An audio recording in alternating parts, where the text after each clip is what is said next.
Guys, this Barcelona is something else. This is a very different Barca what we saw in Xavi's era. এখন as a Real Madrid fan হিসেবে আমাকে এটা বলতে হচ্ছে যে এই সিজনে বার্সেলোনা লিগে খুব ভালো একটা কিছু করবে। আর গতকালকে বিলবাওর এগেইনস্টে যে খেলাটা দিল এক কথায় just amazing. So hello guys, কি অবস্থা সবার? আজকের এই ভিডিওতে আমি বার্সেলোনা ভার্সেস অ্যাটলেটিকো বিলবাওর ম্যাচ নিয়ে কথা বলবো।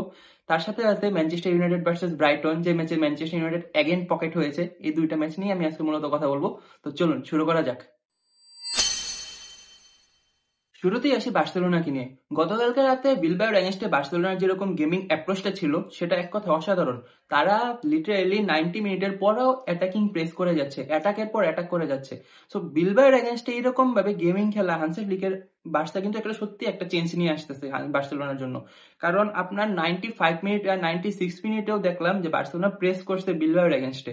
আপনার 2-1 গোলে আগে আসছেন, তারপরেও বার্সা প্রেস করে যেতেছে, জিতার মানে তারা জিতবে, 1 মিনিট বাকি আছে তারপরে তারা প্রেস করে দিতেছে। সো আর বিলবাও কিন্তু এরকম ছোটখাটো বা লুতুপুতু কোনো টিম না। বিলবাও লা লিগার মধ্যে ওয়ান অফ দ্য কন্টেস্টেন্ট টিমের মধ্যে একটা। তাদের কোচ আর্নেস্তো ভালভার্দে যথেষ্ট টেকনিক্যাল একজন কোচ, বাট তার এগেইনস্টেও অলমোস্ট তাদের এগেইনস্টে আপনার 65% বল পজিশন, আপনার গোল এক্সজি হলো 1.83%, বিগ চান্স ক্রিয়েট করছেন আপনারা 5টা। সো এটা থেকে বোঝাই যায় যে গতকালকে বার্সেলোনা কি পরিমাণ অ্যাটাকিং মাইন্ডে খেলছে। মানে লিটারালি মজা এসে পড়ছে কালকে বার্সেলোনার ম্যাচ দেখে। এখন বার্সেলোনার যদি আমি ম্যাচে যদি প্লাস পয়েন্ট থাকি, সেরকম বার্সেলোনার মাইনাস পয়েন্টও আছে। প্লাস পয়েন্টের মধ্যে আমি বললাম তাদের অ্যাটাকিং গেম প্লে যেরকম ছিল, প্লাস তাদের প্রেসিং ফুটবল, এটা অসাধারণ। মানে এজ এ ফুটবল ফ্যান আপনার গেমটা এনজয় করবেন, এটা আমি গ্যারান্টি দিয়ে বললাম আপনারা যদি আবার গেমটা দেখেন বা দেখে থাকেন। বাট বার্সার উইক পয়েন্ট গুলো যেরকম কালকে আমার চোখে পড়লো, এটার মধ্যে সবচেয়ে বড় চোখ এটা বললো বার্সেলোনার ডিফেন্স বারবার ওপেন হয়ে যাচ্ছে। আর এটা স্বাভাবিক ব্যাপার, যখন আপনি এরকম প্রেসিং হাই প্রেসিং ফুটবল খেলবেন আপনার ডিফেন্স ওপেন হবে।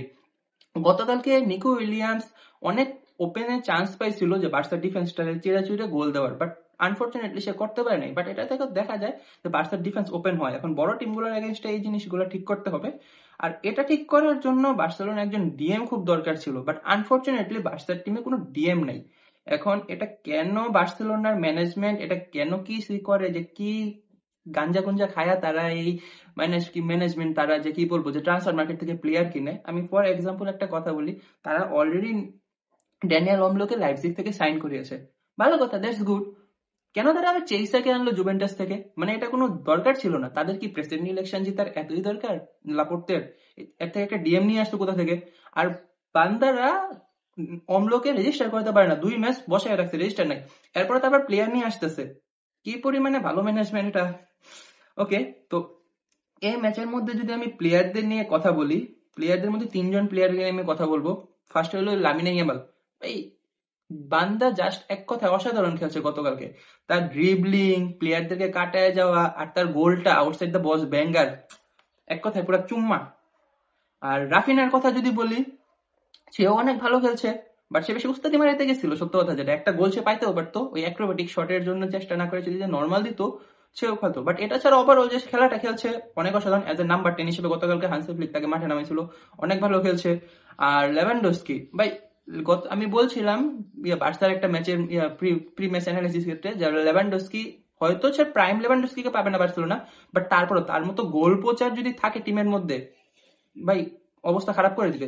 গতকালকেও সে কিন্তু কি বলবো যে 3টা না 4টা চান্স পাইছে মনে হয়, সর্বোচ্চ গোল করে দিছে। এটা আপনি শিওর থাকেন যে বার্সেলোনার গেমিং স্টাইল যেরকম আছে, যেরকম গেমিং অ্যাপ্রোচ, বার্সা অনেক চান্স ক্রিয়েট করবে।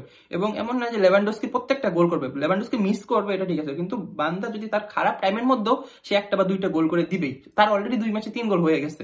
তো বার্সেলোনার খেলা দেখে আমার যেটা মনে হইতেছে তারা ভালো কিছুই করতে যেতেছে। আর রিয়াল মাদ্রিদের কপালে শনিও থাকতে পারে যদি বার্সেলোনা এরকম খেলাটা খেলে। এবার আসি ম্যানচেস্টার ইউনাইটেড ভার্সেস ব্রাইটনের ম্যাচটা নিয়ে। ভাই ম্যানচেস্টার ইউনাইটেডের জন্য ব্রাইটন হইছে ওই একটা দুঃস্বপ্ন, যে দুঃস্বপ্ন থেকে উঠার পর আপনি পানি বা ভাত কিছু খাইতে যাবেন না। আগের সিজনে ব্রাইটন পুরো অবস্থা ম্যানচেস্টার ইউনাইটেড পুরো কাদায় ছাড়ছিল, আর আবার তো একেবারে লাস্ট বাসি বাজার 95th মিনিটে গোল দিছে। আর ম্যানচেস্টার ইউনাইটেড কি বলবো যে পুরো ডিফেন্স ওপেন হয়ে গেছে লাস্ট যে গোলটা খাইলো, পুরো ডিফেন্স একেবারে মানে যে যার মতো দাঁড়ায় আছে, ইন্ডিভিজুয়ালি দাঁড়ায় আছে, কোনো কোনো প্লেয়ারের কোনো ইয়েই নেই, অ্যাকশনই নেই। এনে ক্যাসিমিরোর ভুল ছিল, মাগুয়েরের ভুল ছিল, লিসান্ড্রো মার্টিনেসের ভুল ছিল, মানে ওভারঅল একটা ভুল ছিল এটার মধ্যে।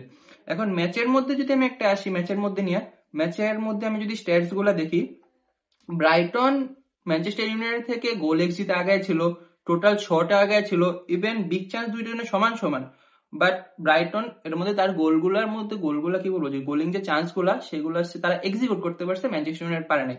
কারণ ম্যানচেস্টার ইউনাইটেড কেন পারে নাই? বিকজ তাদের যে অ্যাটাকিং লাইন আপে প্লেয়ার আছে like Mount, Mason Mount, Rashford, তারা ভাই টোটালি অফ ফর্মে আছে। এখন ম্যানচেস্টার ইউনাইটেড কোচের স্টাইল আমার পার্সোনালি খুব একটা পছন্দ না।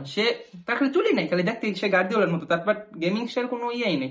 ম্যানচেস্টার ইউনাইটেড রিটায়ার এসে ডুবাইতেছে, এত এত প্লেয়ার সাইন করতেছে, তার যে প্লেয়ার সাইন দরকার ম্যানেজমেন্ট তার আইনে দিতেছে, বাট নো রেজাল্ট।